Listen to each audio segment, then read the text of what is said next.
καλό μαθητικό. Δούλευω σαν το ζω και εσύ μου κόβεις το μισθό. Ακού να σου πω και ακού το καλά. Αν είσαι πιτσιρίκος θα σου τραβά κατά αυτιά.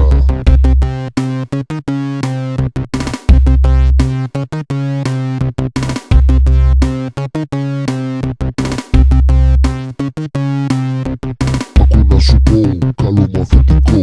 Με το δικό μου δώρο θα πρικήσεις το λινιό. Ακού να σου πω και το στόμα τώρα κλείστο. Δεν είμαι κανένας βλάκας, εγώ είμαι ο Κρίστο. MC Κρίστο.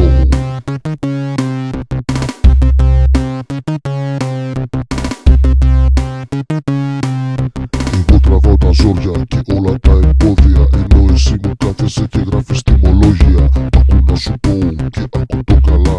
Όταν με χρειαστείς μπορεί να μην με βρεις ξανά.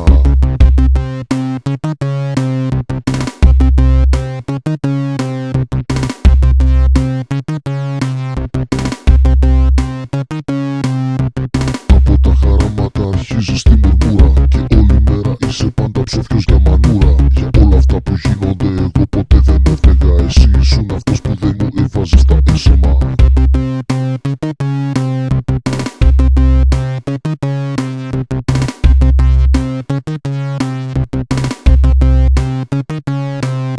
Πολλές φορές νομίζεις ότι με εξουσιάζεις, μα σε προσωπικότητα καθόλου δεν με νοιάζεις. Γιατί είσαι μικρός συναισθηματικά, αυτό που σε ενδιαφέρει είναι μόνο τα λεφτά.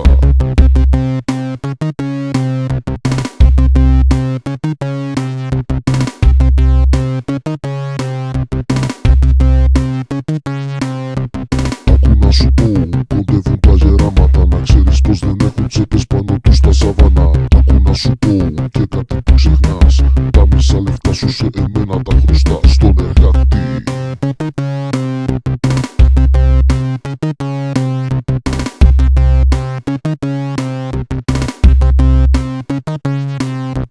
Ακού να σου πω, εγώ είμαι ο υπάλληλος, ο δικός σου βίος με το δικό μου είναι παράλληλος. Ακού να σου πω και ας γίνομαι ακατάλληλος, μπορώ να σε επιδείξω και ας είμαι εφιστάμενος.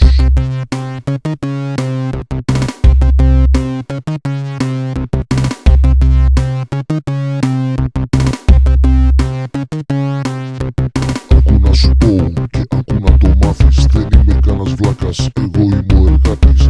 Ακού να σου πω, εγώ